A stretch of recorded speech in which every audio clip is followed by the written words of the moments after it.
Hey audio students, this is Rajiv, and this is our very first presentation. You could think about presentations as something like, what I would do in a formal lecture.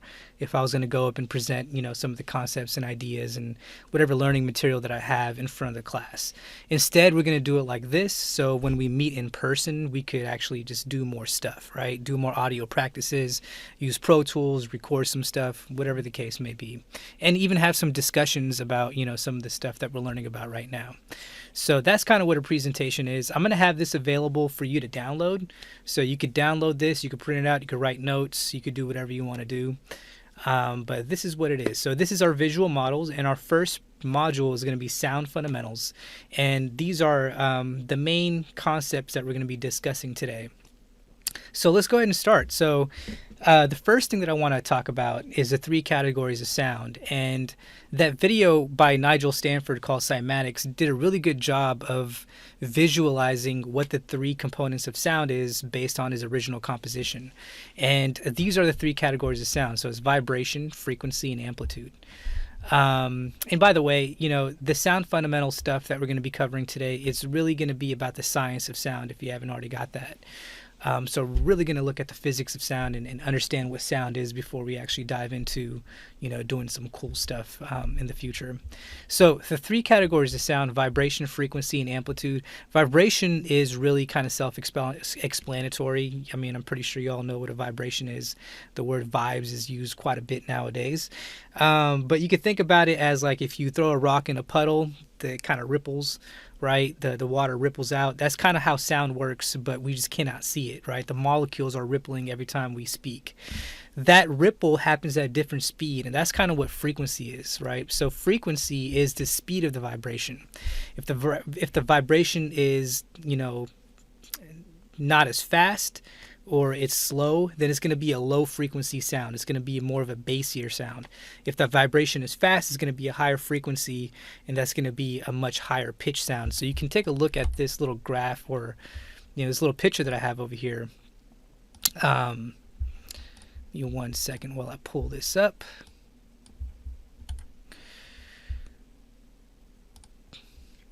So this is just a little, little picture over here kind of describing what vibration is. So you can see thunder or any kind of bass sound. It could be a bass guitar, it could be a kick drum, it could be thunder, it could be lightning, whatever the case is. These vibrations move a lot slower. So these are low frequency sounds, right? In comparison to something like a mouse squeaking, that's a very high pitched sound. Those vibrations are going to be a lot quicker. And by the way, we can hear anywhere between 20 hertz to 20,000 hertz. Hertz is a way of saying cycles per second. There was a time where we used to not call it hertz, we used to call it cycles per second, and then over a period of time we changed cycles per second to hertz. So that's kind of what that is. What is a cycle? Okay, this is going to be a little geeky, but one cycle is the tipping point, the bottom point to the next tipping point, right? So this tipping point is called the compression. This is rarefaction. This is compression. One cycle will be compression, rarefaction, compression. That'll be one cycle right there. We can hear anywhere between 20 cycles per second to 20,000 cycles per second, although most of us probably can't hear 20,000 cycles per second, because that would make it so you have perfect hearing. A lot of us don't have perfect hearing. We could probably hear up to 18K. If you have really good hearing, maybe 19K, and if your ears are like super perfect, then it's probably 20K. But that's kind of what the whole idea of frequency is. And then we have amplitude. So amplitude is how loud a sound wave is, or how hard it hits you, or how soft it hits you. So it's the magnitude of a sound wave. And you could see how loud and how soft things is when you're using Pro Tools, which is the audio program that we're going to be using. It's going to tell you on the wave itself how loud. If it's a big wave, then that's a loud sound. If it's a smaller wave, then that's a smaller kind of a low amplitude, quieter sound.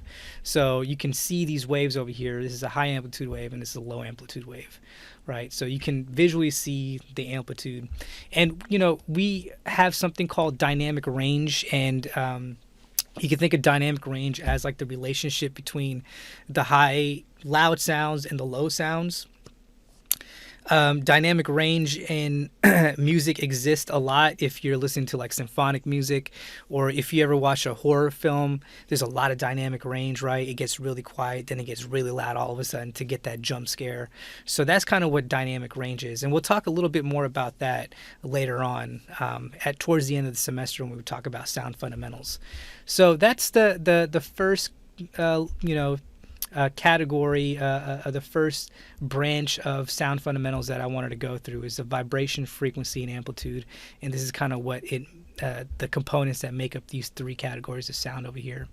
The next thing that I wanted to talk about is very important, and that's the differences between stereo and mono. So if I open this up over here, I'm going to close this here so you don't get what we call map shock.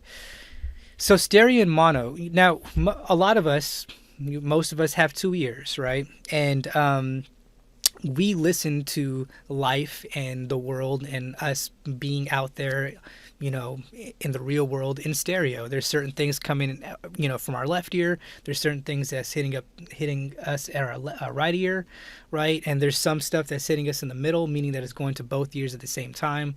So that's stereo, right? And if you're listening to headphones, that's going to be a stereo playback most of the time. If you have two speakers, most of the time it's going to be a stereo playback. So basically, it's two related but independent pickup and transmission channels. So what does that mean? Right, so if I open this picture up over here, this is a diagram of a person listening to two speakers, right? So you have the person in the middle, which is the sweet spot, and then you got the left speaker and you got the right speaker. The left and right, they're related, right? So, they're playing the drums or they're playing whatever, symphonic music, they're playing the film, but sometimes there's certain things happening in the left speaker but it's not on the right speaker. And then there's certain things happening on the right speaker, but it's not on the left speaker. Or sometimes both the left and the right speaker is playing the same thing, the same audio source at the same time, which means that it's coming from the middle. So if you think about stereo, it means you're encompassing everything from the left, the right, the middle, and anything in between. So that's the whole idea of what stereo playback is, right?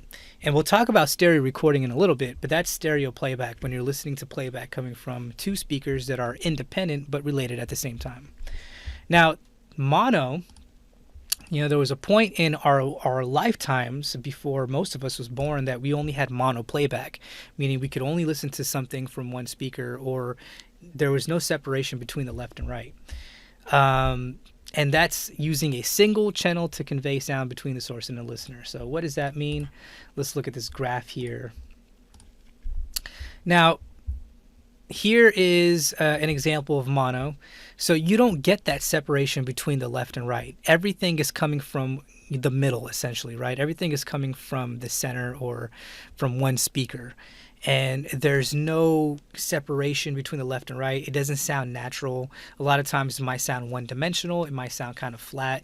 If you're listening to something in stereo, because of the way it mimics the way our ears hear, it's going to sound a lot more natural. You're going to get more of that depth. You're going to get more of that natural kind of listening experience when you listen to music or movies or whatever the case is in stereo, right? So mono's not like that. Mono is just listening to things coming from the center. Now, is it possible to listen to a mono playback using two sets of speakers? The answer is yes, right? So if there's a button that you can hit on a lot of audio interfaces, which we will discuss later. But in some of the audio technology that we have, there's a button that we can hit, and it's called mono playback. And when you hit that button, it takes away the separation between the left and right and makes everything come from the middle as if you're listening to one speaker. So is it possible to listen to mono playback using two sets of speakers? Yes, absolutely. And, a lot of times audio engineers use that for particular reasons that we can discuss later on. So that's kind of what these two, the differences between stereo and mono is. Now, there's going to be a time where you may want to record in stereo or you may want to record in mono. Now, most of us probably understand what it means to record in mono. If you ever use one microphone, right, you're recording in mono because you're only recording one audio source, right? So this is a microphone. This is actually a very, very expensive microphone, and it's a very popular microphone for a lot of pop music and rap music and any kind of music that's out there, particularly for vocals. But if you record with one single microphone, then that means you're recording something in mono, because you can't get the separation of the left and right using one particular microphone. The microphone is only capturing one source at a time, right?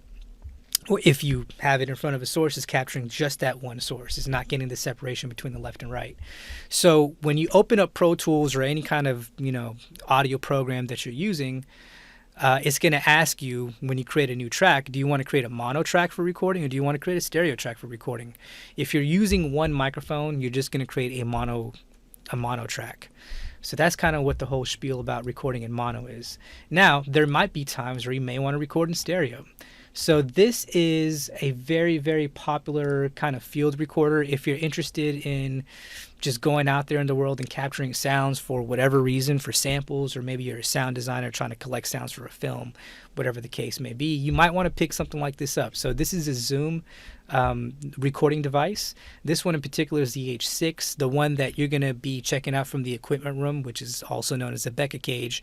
You're going to be checking out the H4 or the H4n, or something along those lines. Now you'll notice that there's this little attachment to the field recorder, and this attachment is a microphone, right? So you got one microphone here, and you got another microphone right here. This microphone is capturing whatever's on the left side, and this microphone is capturing whatever's on the right side. So you have two microphones capturing the left and capturing the right and anything in between. That's a stereo recording device.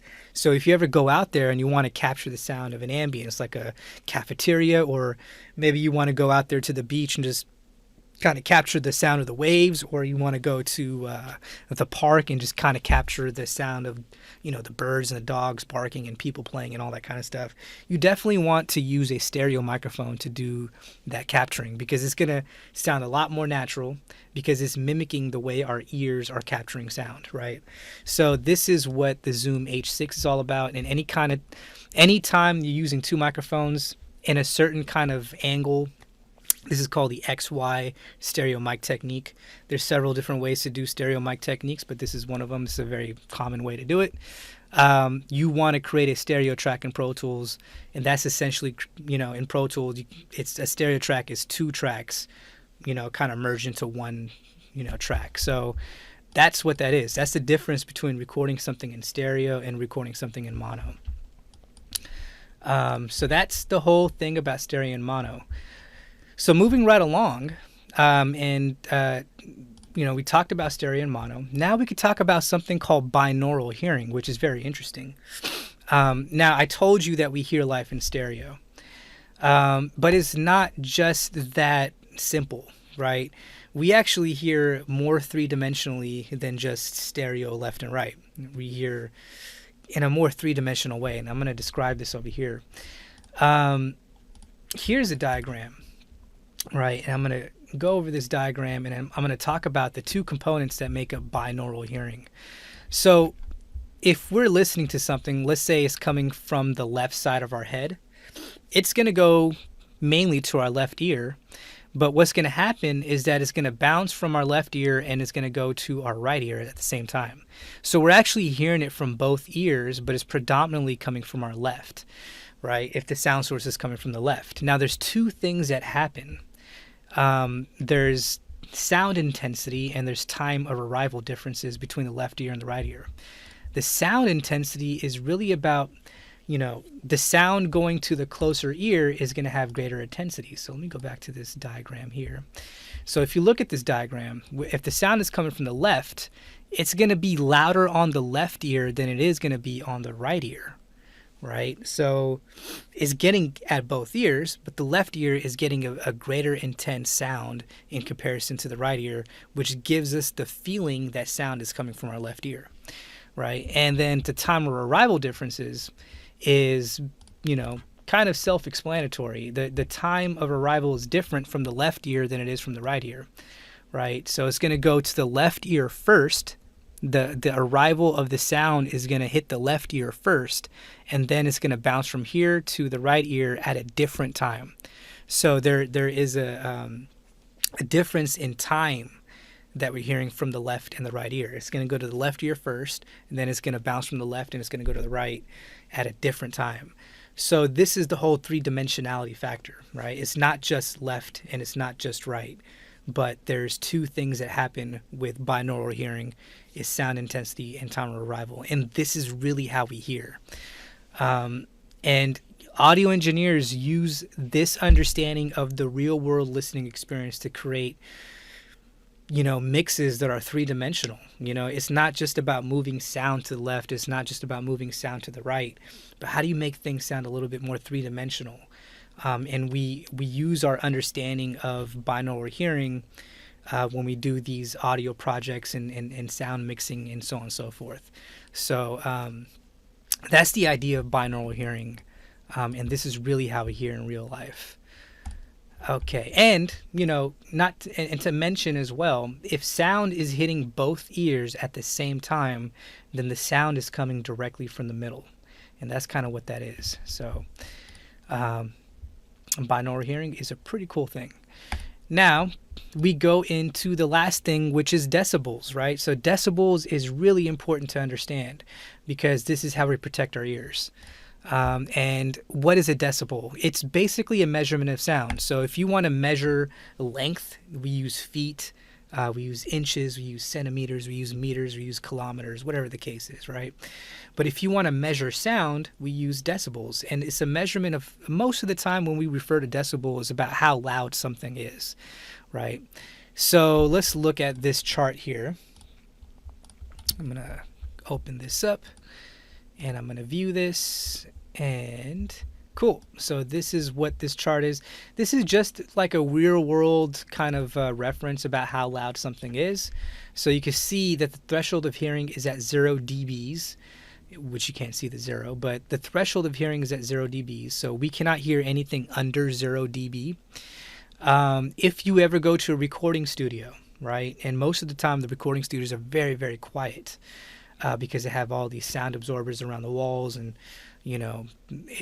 recording studios are made to be quiet, right? So, but even though it's so quiet, the sound, you're still hearing sound coming from the machines. Maybe you're hearing the fan sound coming from the computers. Maybe you're hearing the sound coming from the console.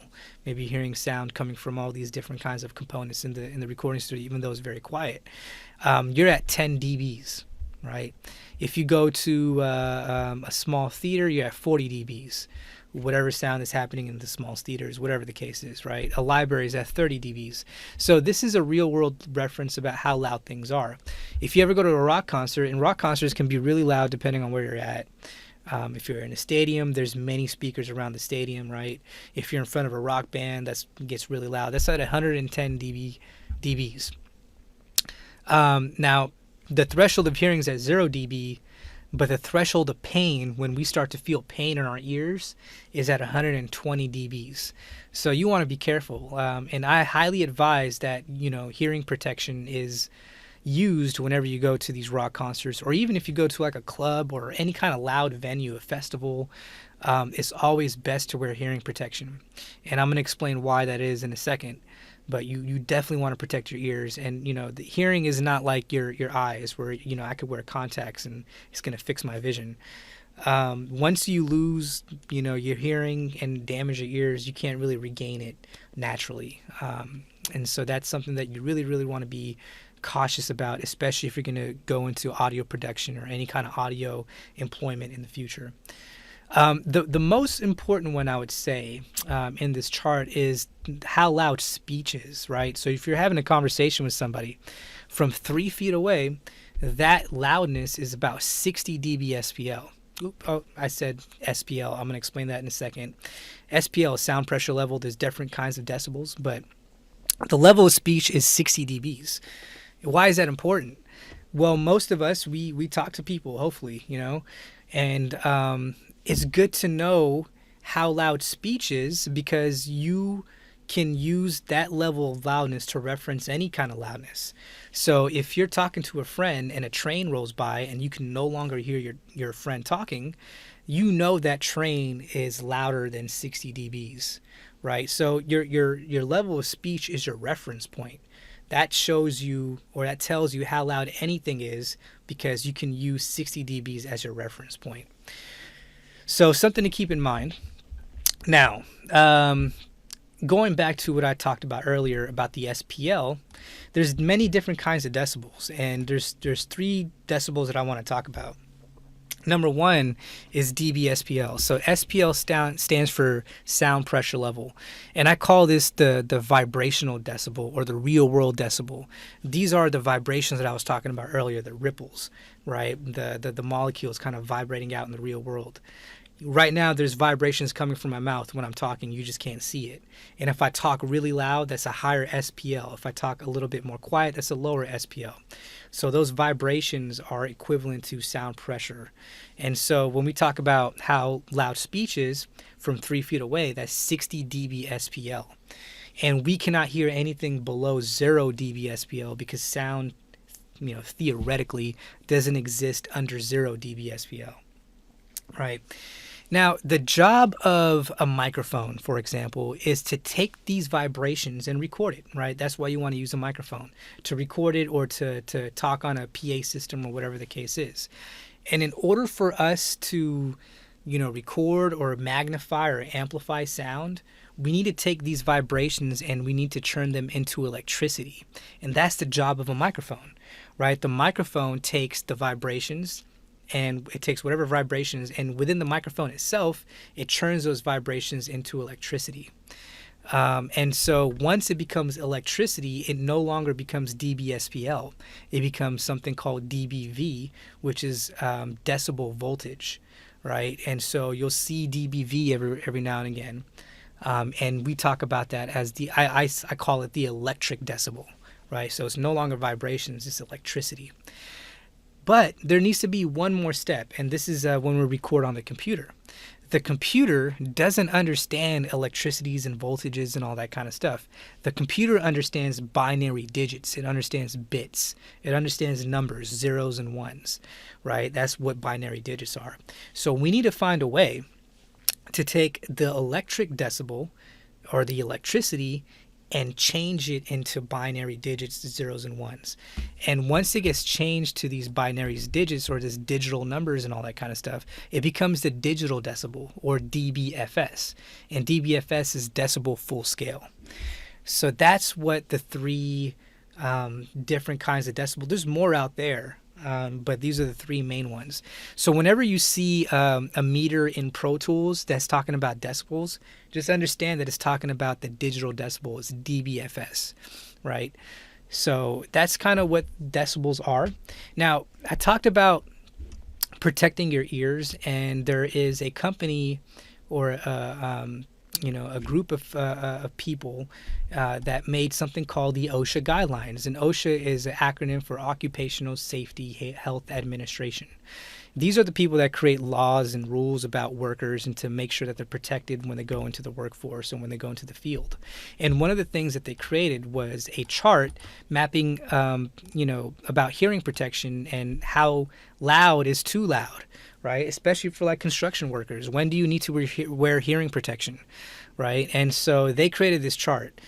And this chart is talking about the OSHA guidelines. So we have dBA, which is basically dBSPL. On this left side, right, 85, which is a little bit louder than the average level of conversation, right? The average level of conversation is 60. They're starting at 85. And then you have the duration, the minutes, hours, and seconds, right? Hours, minutes, and seconds. So hours, minutes, and seconds. So what this is saying is that we can hear as human beings 16 hours of 85 dBSPL and we'll be okay, right? 16 hours is a typical day, right? You're awake for 16 hours and you sleep for 8. So if you're out there in the real world and you're hearing 85 dBSPL for 16 hours, you'll be fine, right? Now, when you jump up another 5 dBSPL, you get to 90. Right, and at 90 dBSPL, we can hear that for 8 hours, and anything beyond 8 hours will get hearing damage, right? And they call it NIHL, which is an acronym for noise-induced hearing loss. So another 5 dBs is not a lot, right? We tend to think a lot of times the doubling of loudness is about 10 dBs. This is 5 dBs. That's not a lot. So, but by another 5 dBSPL, the time cuts in half, right? And then you go another 5, the time cuts in half. So 95 dBSPL we can hear for 4 hours. 100 dBSPL we can hear for 2 hours, right? Here's 110. Here's our rock band. We can hear this for 30 minutes until we get hearing loss or some form of hearing loss, right? And so the threshold of pain is 127 minutes. So this is why it's so important to protect your hearing. Because you can get hearing loss, you may not know it, but you can get hearing loss, and it's very sensitive. Our hearing can be very sensitive. So, something to think about. And again, I'm going to put this message out there, protect your hearing, get some hearing protection. A lot of the times there's the hearing protection, whatever you get, if you get it on Amazon, it will tell you, hey, this knocks things down by about 20 dBs. So if you're in a rock concert and it's at 110, and if you're wearing the hearing protection, then it goes down to about 90. So, something to look into. And of course, if you have any questions, just let me know. But that's kind of what the OSHA standard guidelines are right there for decibels. Well, I hope this helped. And if you have any questions, feel free to, bring them up during class. We'll definitely have some discussions. But this is our presentation, and this is Sound Fundamentals. Thank you, and I will see you in class.